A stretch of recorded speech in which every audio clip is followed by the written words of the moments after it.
and remain standing the Honorable Vice President of the Republic of India, the Honorable Chancellor, Dibrugarh University, the Honorable Chief Minister of Assam, Dr. Himanta Biswa Sarma, Honorable Minister of Education, Government of Assam, Shri Ronoj Pegu, have all arrived at the venue.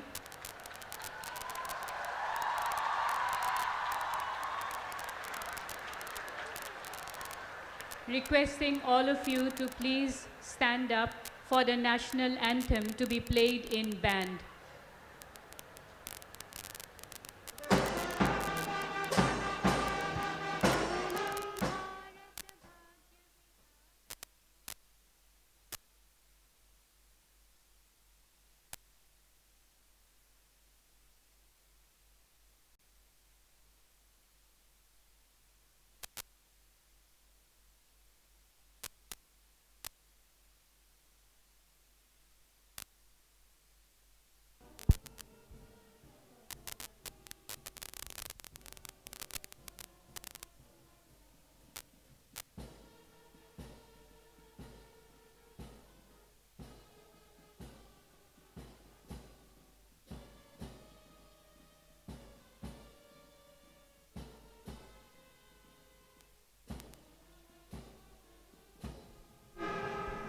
Requesting students to kindly perform the Dibrugarh University.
Thank you.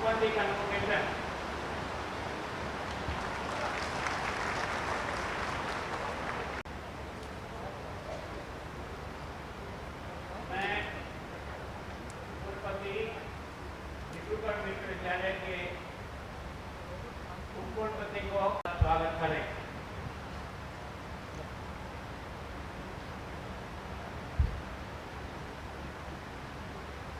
And optimism. Dear graduating students, we are all proud of you. I hope that in the ways to come, you will make us even more proud with the sincere and selfless services that you would render unto the community, society, and the nation. May you bring laurels to your alma mater and keep the flag of the university flying highways. Again, I welcome you all to this event. With these words, I conclude. Joy to Dibrugarh Vishwavidyalaya, Joy Hind. Sharma ji को उद्बोधन 21वें दीक्षांत समारोह के अवसर पर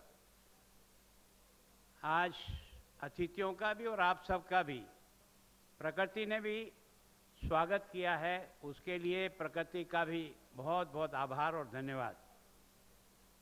आज हमारे विश्वविद्यालय के इस दीक्षांत समारोह में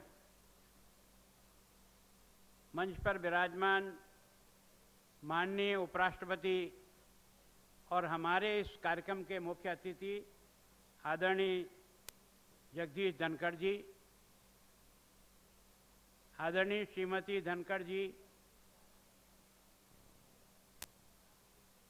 और हमारे राज्य के आसाम के आदरणीय मुख्यमंत्री हेमंत विश्व शर्मा जी, हमारे आगरा से केंद्रीय राज्य मंत्री श्री रामेश्वर जी,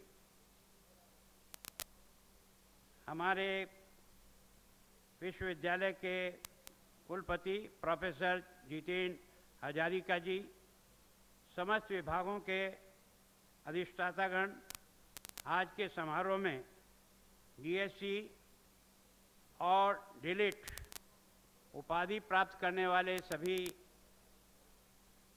विद्यार्थीगण, विश्वविद्यालय के अन्य प्रतिष्ठित अतिथिगण, विश्वविद्यालय के समस्त आचार्य, उपाचार्य, प्रशासनिक और समस्त अभिभावकगण, समस्त भैया बहनों,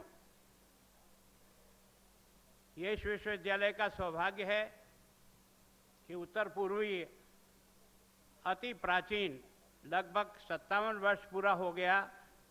सन 1965 में 2 विश्वविद्यालयों में से एक विश्वविद्यालय डिब्रूगढ़ विश्वविद्यालय है और मैं सोचता हूँ कि इस विश्वविद्यालय में जिन लोगों ने भी शिक्षा के इस क्षेत्र में इतना बड़ा योगदान दिया है कि लगभग 57 वर्ष में हजारों विद्यार्थी यहाँ से शिक्षा प्राप्त करके समाज के विभिन्न कामों में ज्ञान के लिए प्रवेश किया और सेवा के लिए यहाँ से प्रस्थान किया।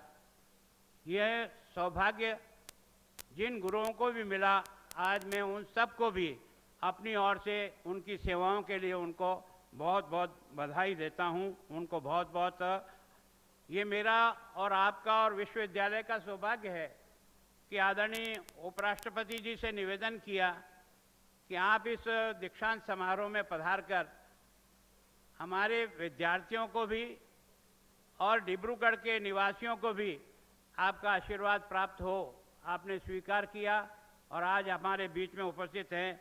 मैं आपका बहुत बहुत अभिनंदन करता हूं, स्वागत करता हूं। आज मैं उन सभी गुरुजनों का जिन्होंने इन विद्यार्थियों को तराशने का प्रयास किया, उन सभी अभिभावकों का जिन्होंने अपने बच्चों को इस क्षेत्र में लाकर इस ऊंचाई तक जाने के लिए सहयोग किया और साथ ही उन सभी भैया बहनों को भी जिन्होंने आज इस दीक्षांत समारोह में विभिन्न प्रकार की उपलब्धियों के हासिल करने पर उन सब का यहाँ सम्मान आयोजित किया जा रहा है। बंधुओं, हमारा देश आज़ादी का अमृत महोत्सव मना रहा है और आने वाले 2047 में हम आज़ादी की शताब्दी वर्ष का भी मनाएंगे। मैं सोचता हूं कि यह आपके और मेरे सबके लिए एक सोचनीय विषय है कि इस अमृत महोत्सव को और इस शताब्दी वर्ष को हम किस रूप में आगे बढ़ाएं। मैं सोचता हूं कि निश्चित रूप से ये हमारे लिए एक तरह से आत्मनिर्भर भारत बनाने का जो संकल्प है उसको पूरा करने का आपका और मेरा दायित्व है। एक भारत श्रेष्ठ भारत, इस कल्पना को साकार करने के लिए हम सबको चुनौती दे रहा है। सबका साथ, सबका विकास, सबका विश्वास और सबका प्रयास, यह केवल नारा नहीं है, ये हमारे जीवन का एक अभिन्न अंग बना है। इस अभिन्न अंग को इस विद्या मंदिर के द्वारा हम परिपूर्ण करने का प्रयास करेंगे। मैं सोचता हूं कि इसके लिए सभी विद्वत जनों को पाठ्यक्रम में जहां जहां आवश्यक हो उसमें परिवर्तन करने का मन बनाना चाहिए, क्योंकि हमारा यह विद्यार्थी ही भविष्य का भारत होगा, भविष्य का आसाम होगा। उसे बनाने में हम किस तरह से अपने पाठ्यक्रम को बनाएं, जिसके कारण से आज देश के सामने जितनी चुनौतियां खड़ी है उन सब चुनौतियों पर हमारा बालक विजय प्राप्त कर सके।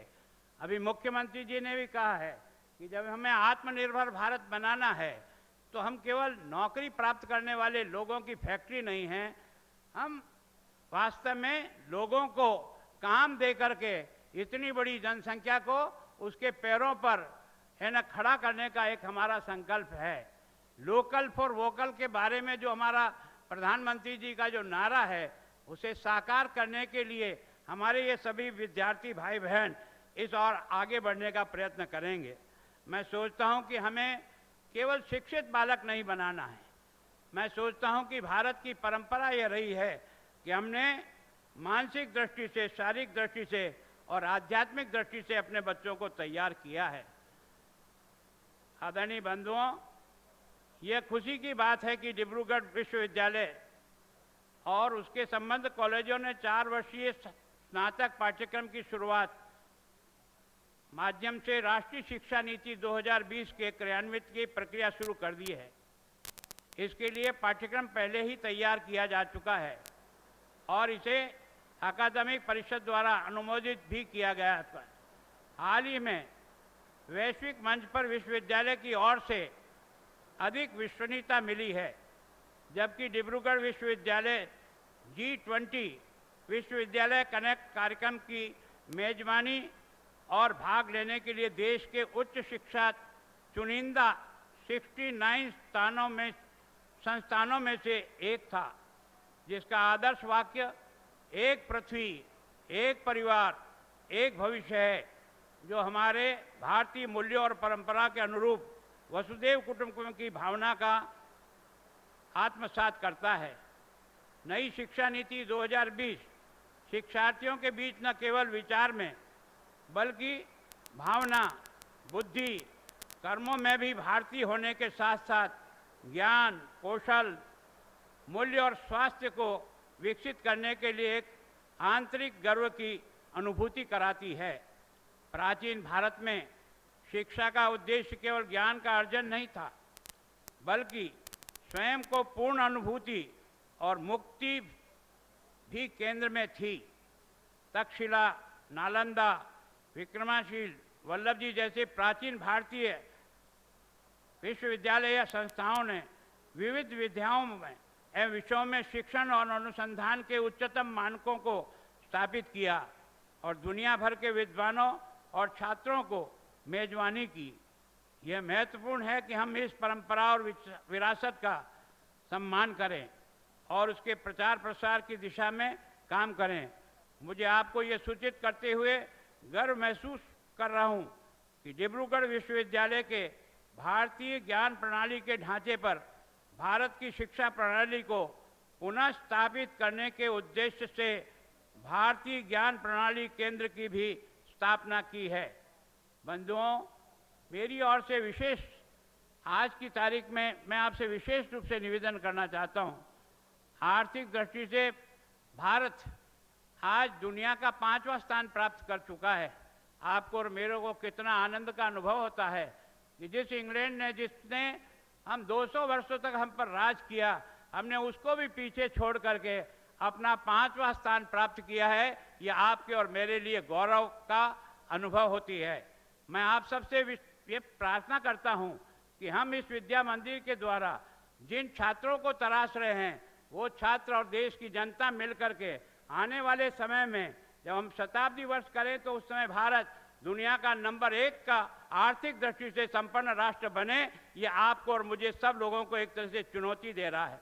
मेरा विश्वास है कि आप सब लोग इसमें मदद करेंगे। मैं सोचता हूं कि भारत में दीक्षांत समारोह अनादिकाल से मनाया जा रहा है और जब दीक्षांत समारोह मनाता था तो अपना शिष्य गुरु को कुछ भेंट कर जाता था। आज मैं आपको यहाँ से शिक्षा लेकर के जाने वालों से और कुछ भेंट नहीं चाहता हूँ, लेकिन इतना भेंट जरूर चाहता हूँ कि आप डिब्रूगढ़ विश्वविद्यालय के छात्र हैं, यहाँ पढ़ के जा रहे हैं, जहाँ भी जाएं इस विश्वविद्यालय का नाम रोशन करें, इसकी ख्याति फैलाने का प्रयत्न करें। यही एक तरह से आपसे गुरुदक्षिणा चाहते हुए अपनी बात को समाप्त करता हूँ। धन्यवाद। जय भारत।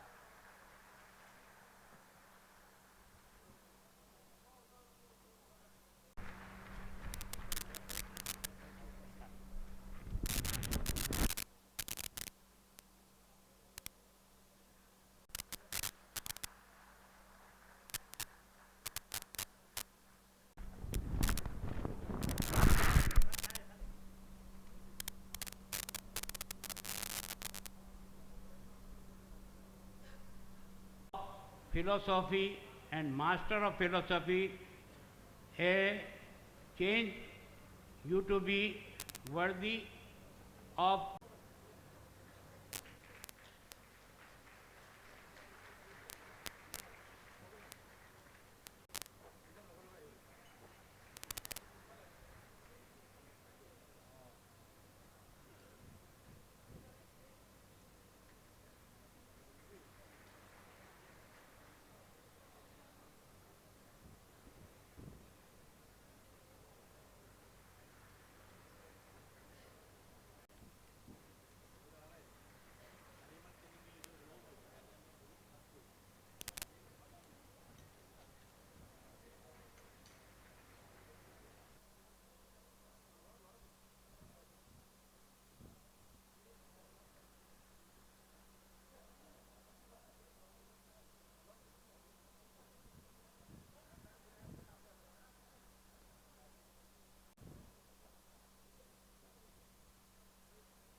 माननीय महामहिम उपराष्ट्रपति जी से निवेदन करता हूं कि इस 21वें दीक्षांत समारोह पर आप हमारा मार्गदर्शन करें।